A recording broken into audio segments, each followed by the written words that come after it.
اس کے فرشتے یصلون علی النبی، نبی پاک صلی اللہ علیہ وسلم کے بارگاہ میں درود و سلام کا نذرانہ پیش کرتے ہیں۔ یا ایھا الذین آمنوا، اے ایمان والو، صلوا علیہ وسلموا تسلیما، تم بھی خوب درود و سلام نبی کریم صلی اللہ علیہ وسلم کی بارگاہ پیش کرو، صلی اللہ تعالی علیہ وسلم۔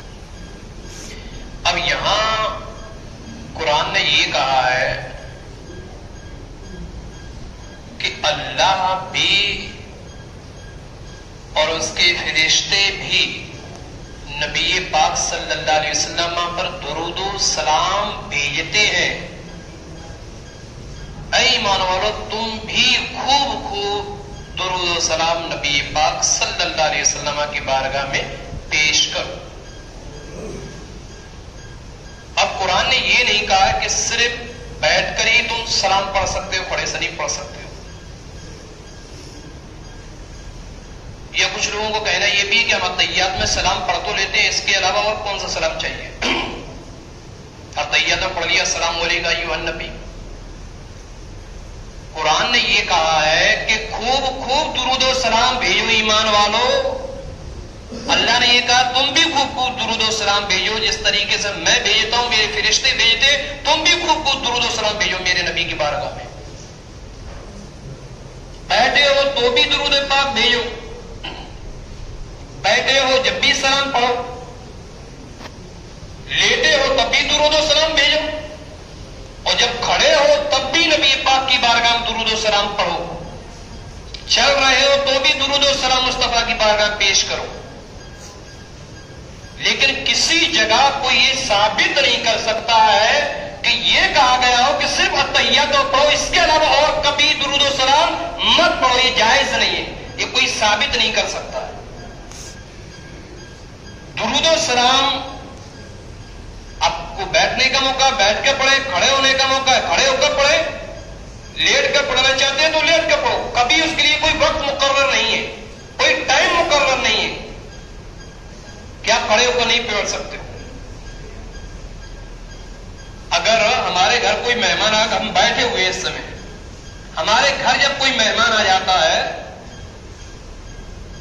تو ہم اس کی تعظیم کے لیے کھڑے ہو جاتے ہیں۔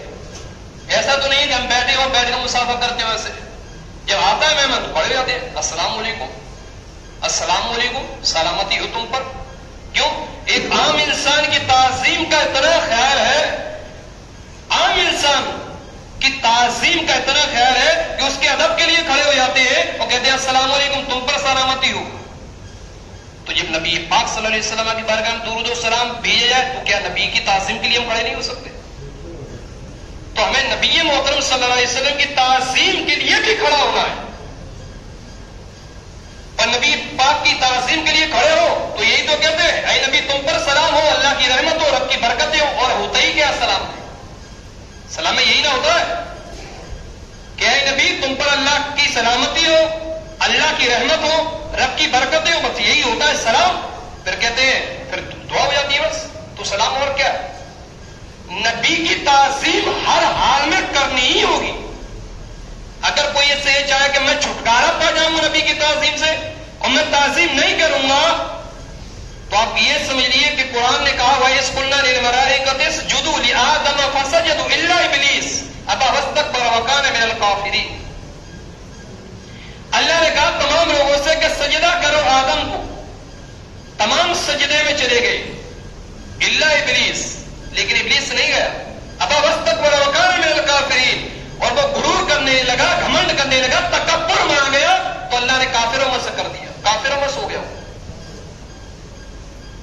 صرف ایک نبی کی تعظیم نہیں کیا،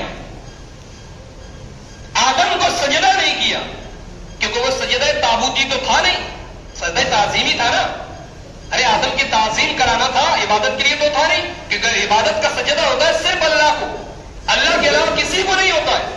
اور تعظیم کا سجدہ اللہ نے فرشتوں سے کروایا کہ آدم کو سجدہ کرو، سجدہ تعظیمی۔ تو تمام فرشتے چلے گئے، ابلیس نے انکار کر دیا، غرور کرنے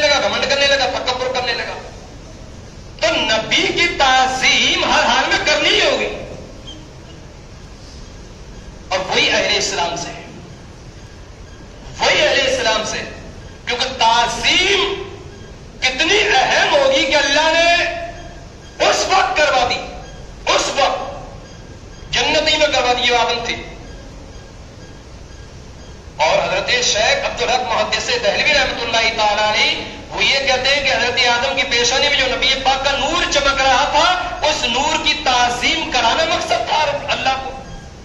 کئی بزرگان دین نے اس پہ دلیلیں پیش کی ہیں, دلائل قائم کیے. تو چاہے وہ آدم کی تعظیم کے لیے ہو, چاہے وہ مصطفیٰ کے نور کی تعظیم کے لیے ہو, بہرحال نبی کی تعظیم کے لیے سجدہ کروایا گیا. تو اس سے بھی سمجھ میں آ گیا کہ نبی پاک صلی اللہ علیہ وسلم کی تعظیم یا انبیاء کرام کی تعظیم بہت ضروری ہے. اور اگر کوئی یہ کہہ دے کہ حدیث کے اندر یا قرآن کے اندر صرف یہ کہا گیا ہے کہ جب تم اتحیات میں بیٹھو تب کہو السلام علیکم ایھا النبی, اے نبی تم پر سلام ہو, اس کے علاوہ کہیں ثبوت نہیں ہے, تو کوئی ثابت کر دے. کہ تو قرآن نے صاف کہا ہے کہ بے شک اللہ اور اس کے فرشتے نبی پاک پر درود و سلام بھیجتے ہیں. اے ایمان والو تم بھی سلو کہا گیا, سلو خوب خوب خوب خوب درود پاک نبی پاک کی بارگاہ پیش کرو. تو چاہے لیٹے ہو اس سمے بھی پڑھو, کھڑے ہو اس سمے بھی پڑھو, چل رہے ہو اس سمے بھی نبی پاک کی بارگاہ میں درود پاک پڑھو اور خوب خوب درود و سلام پیش کرو. یہ ہماری محبت کی نشانی ہے, رب کے حکم پر بھی عمل ہوگا. ارے وہ نبی کتنا مکرم ہوگا, اللہ کی کتنی رحمتیں ہوں گی کہ جب اللہ خود بھیج رہا ہے درود و سلام, فرشتہ خود بھیج رہے درود پاک. اور قرآن نے کہا عزیزان محترم. اس کے علاوہ جامع ترمذی نسائی کے اندر ایک روایت ملتی ہے حضرت انس رضی اللہ عنہ سے کہ نبی پاک صلی اللہ علیہ وسلم نے فرمایا کہ جو شخص مجھ پر ایک بار درود بھیجے گا, ایک بار, اللہ تبارک و تعالی اس پر 10 رحمتیں نازل فرمائے گا. جو حضور پر ایک بار درود شریف پڑھے گا 10 رحمتیں نازل فرمائے گا اللہ, اور اس کے 10 گناہوں کو بھی اللہ معاف فرما دے گا, اور 10 درجے بھی اس شخص اللہ بلند فرما دے گا. نسائی کے اندر یہ روایت موجود ہے. جو حضور پہ ایک مرتبہ درود بھیج دے اللہ 10 رحمتیں اس پر نازل فرمائے گا, 10 اس کے گناہوں کو معاف فرمائے گا, اور اس شخص 10 درجات کو بھی بلند فرما دے گا. تو پڑھیے پھر صلی اللہ تعالی علیہ وسلم. عزیزان محترم, اب ترمذی کی بھی روایت آپ دیکھ لیں. حضرت عبداللہ بن مسعود رضی اللہ تعالیٰ نے کہا نبی پاک نے فرمایا قیامت کے دن لوگوں میں سب سے زیادہ قریب میرے وہ شخص ہوں گے جس نے مجھ پر کثرت سے درود پڑھا ہوگا. حضور فرمائے کہ قیامت کے دن سب سے زیادہ اگر میرے کوئی قریب ہوگا تو وہ شخص ہوں گے جنہوں نے مجھ پر کثرت سے, یعنی جنہوں نے مجھ پر زیادہ درود بھیجے وہ سب سے زیادہ قریب میرے ہوں گے قیامت کے دن.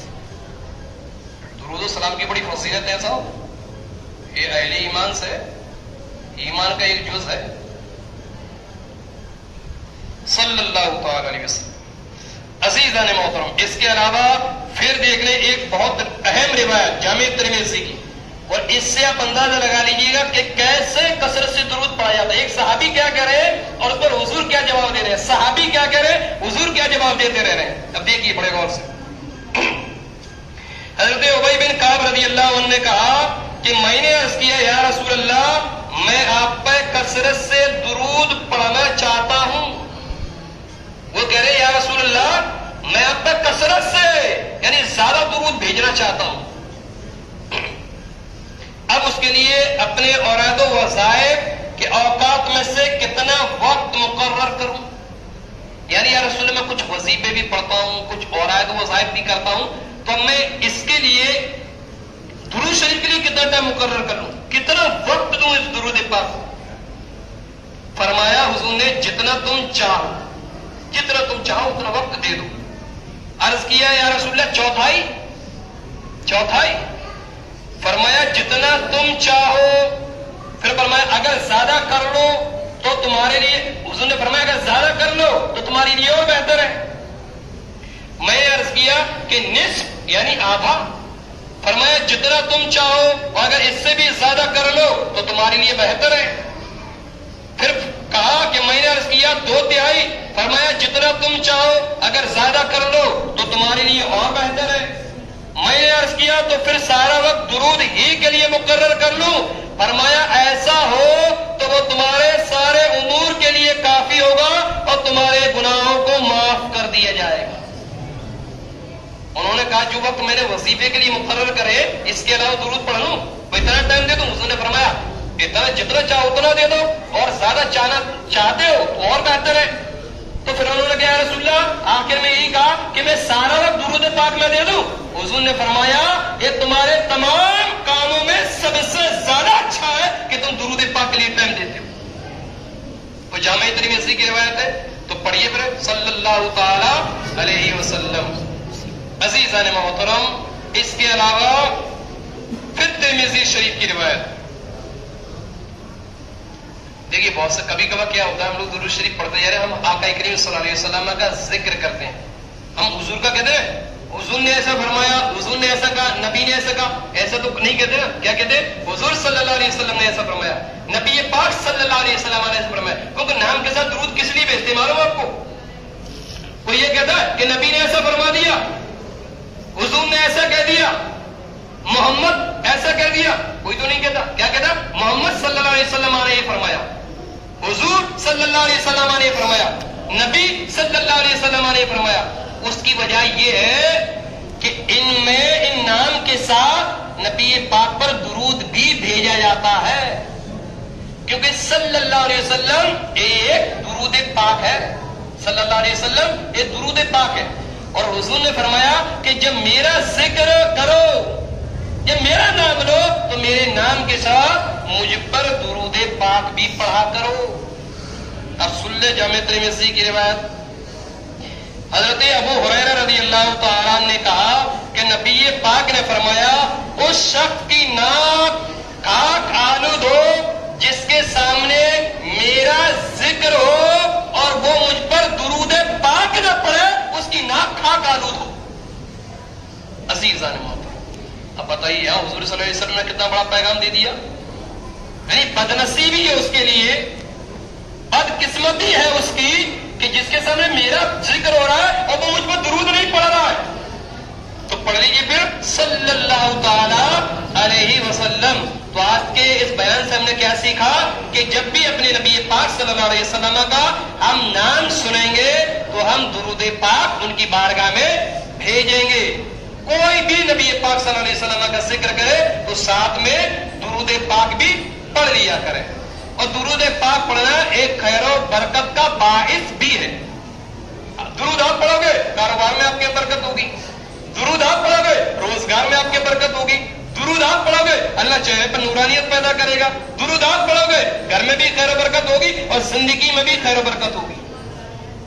عزیزان محترم، تو ہمیں اور آپ کو درود پاک کا تو ایک وقت ہی مقرر کر لینا چاہیے کہ اتنے وقت کم سے کم 5 بار 10 بار 20 بار 21 بار تو کم سے کم تو 101 بار ایک دن میں تو درود شریف ہو جائے۔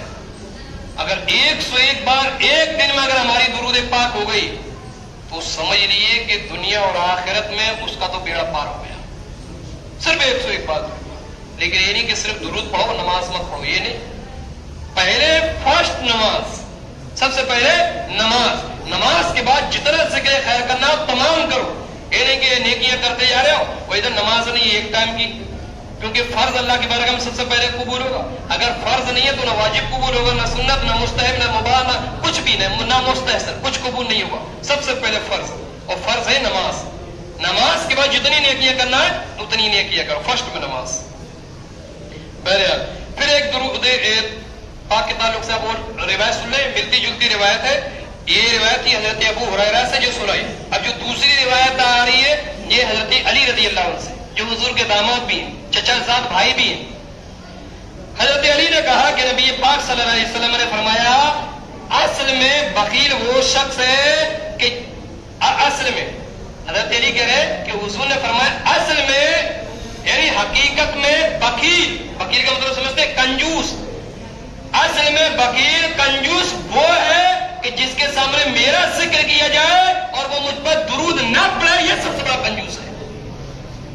ہم کنجوس کس کو کہتے ہیں؟ ہم کہتے ہیں یار پیسہ بڑے حساب سے خرچ کرتا ہے، یا ایسا ہوتا کبھی 2 دوست مل جاتے ہیں آپس میں تو سوچتا ہے کہ یہی خرچہ کرتا رہے، میرا خرچہ نہ ہو، یہی خرچہ کرتا ہے۔ بہت سے لوگ ایک گاڑی پہ جاتے ہیں، بولے یار اسی کی پیٹرول ڈلتی رہے روزانہ، گوالیر پاک کام میں جا رہے ہیں، مولانا بولے کہ اسی کا سب کام ہوتا رہے۔ بہت سے ناشتہ کرنے جاتے ہیں دوست وغیرہ، بولے اسی کا خرچہ کرتے رہے، خود ہی خرچہ کرے گا۔ کیوں؟ کنجوسی ٹائپ. تو اس کو کیا بولتے ہیں؟ یار بڑا بڑا کنجوس ہے یار, روزانہ میرے ہی کھاتا لے کے ایک دن نہیں کھلاتا ہے, روزانہ میری گاڑی سے جاتا ہے ایک دن پیٹرول نہیں ڈلاتا ہے, اس کو بولتے ہیں کنجوس, بخیل اپنی زبان میں. لیکن نبی پاک صلی اللہ علیہ وسلم نے فرمایا اصل میں حقیقت میں بخیل کنجوس وہ شخص ہے کہ جس کے سامنے تمہارے نبی کا ذکر کیا جائے اور وہ مجھ پہ درود نہ پڑے, یہ سب سے بڑا کنجوس ہے. تو پڑھ لیے پھر صلی اللہ تعالی علیہ وسلم. عزیزان محترم, اب جب حضرت ابو ہریرہ کی روایت ہو گئی, مولائے کائنات کی ہو گئی, تو حضرت عمر فاروق اعظم کی روایت بھی ہم لوگ سنتے چلے. وقت بھی ہو گیا, چلو ایک روایت سن لیں. حضرت عمر بن خطاب رضی اللہ تعالی انہوں نے فرمایا کہ دعا آسمان و زمین کے درمیان معلق رہتی ہے. وہ یہ فاروق اعظم وہ ہے کہ جن کے تعلق سے نبی پاک صلی اللہ علیہ وسلم نے ارشاد فرمایا کہ اگر میرے بعد کوئی نبی ہوتا تو وہ عمر فاروق اعظم کے ساتھ ہوتی. حضور فرماتے میرے بعد اگر کوئی نبی ہوتا تو وہ فاروق اعظم ہوتے, لیکن خاتم النبیین میرے بعد کوئی نبی نہیں آئے گا. مہر لگ چکی محمد رسول اللہ, اب کوئی نبی نہیں آئے گا. اور وہ عمر فاروق اعظم کیا کہہ رہے ہیں, سن لیں آپ. فرمایا دعا جو دعا ہم کرتے ہیں, نماز میں کرتے ہیں یا نماز کے علاوہ کرتے ہیں, باہر جو دعا کرتے ہیں اس کے تعلق سن لیں. دعا آسمان اور زمین کے درمیان معلق رہتی ہے, یعنی لٹکی ہوئی رہتی ہے. زمین اور آسمان کے درمیان بیچ میں دعا لٹکی رہتی ہے ہماری, اس میں سے کچھ اور نہیں پڑتا نہیں چھڑتا جب تک تو اپنے نبی پر درود نہ بھیجے. یعنی اس روایت میں کہنے کا مطلب یہ ہے کہ ہم لوگ جو دعا مانگتے ہیں, اگر دعا سے پہلے اور دعا کے بعد اگر درود پاک نہ پڑھا جائے تو وہ دعا اللہ کی بارگاہ میں قبول نہیں ہوتی ہے, بلکہ وہ زمین اور آسمان کے درمیان لٹکی ہوئی ہوتی ہے. اور جب پہلے دعا سے پہلے یا بعد دعا اگر ہم درود پاک پڑھ لیں تو یہی دعا اللہ کی بارگاہ میں ہماری قبول ہو جاتی ہے. تو آپ اپنا اپنا محاسبہ کر لیں, اتنے لوگ حاضر ہیں ان میں سے یا تو میرا اپنا خیال ہے صرف 5% ہی لوگ پہلے بعد میں دعا کرتے ہوں گے, انہیں ڈائریکٹ شروع ہو جاتے ہوں گے. تو آج کے بیان سے ہمیں ایک چیز اور بھی معلوم ہو گئی کہ جب بھی ہم دعا کریں اللہ سے, کس سے کریں دعا؟ اپنے رب سے, اپنے پالن ہار سے, اپنے خالق و مالک سے. ہم جب بھی دعا کریں تو سب سے پہلے ہمیں نبی پاک صلی اللہ علیہ وسلم کی بارگاہ میں درود بھیجنا ہے, اور درود بھیجنے کے بعد پھر جو بھی دعا ہماری, جو بھی جائز دعا ہے ان دعاؤں کو ہم کریں. اولاد مانگنا ہے رب سے اولاد مانگ لو, رزق مانگنا ہے اللہ سے رزق مانگ لو, جو بھی مانگنا ہے رب سے وہ مانگ لو. اور مانگنے کے بعد پھر حضور کی بارگاہ میں درود پاک پڑھ دو, انشاءاللہ وہ دعا اللہ کی بارگاہ میں قبول ہو جائے گی. کچھ دعاؤں میں تاخیر تو اسی وجہ سے بھی ہوتی ہے کہ ہم درود نہیں پڑھ پاتے. کچھ لوگوں کی تو شکایت آتی ہے, مولانا صاحب اتنے دنوں سے دعا کر رہے ہیں, دعا قبول نہیں ہو رہی ہے, تھوڑا سا آپ ہی دعا کر دیں. اماموں کے پاس جاتے ہیں لوگ, بولے حضرت دعا آپ ہی کر دیں, دعا ہی نہیں قبول ہو رہی ہے. اس کی سب سے بڑی وجہ یہ بھی سمجھ لیجیے کہ ہمارا درود پاک نہیں پڑھنا ہوتا ہے. تو کبھی بھی جب بھی دعا کریں ہمیں درود و سلام نبی پاک کی بارگاہ میں پیش کرنا چاہیے. اللہ کی بارگاہ میں دعا پروردگار ہم تمام کو اس بیان پر عمل کرنے کی توفیق عطا فرمائے. جن لوگوں نے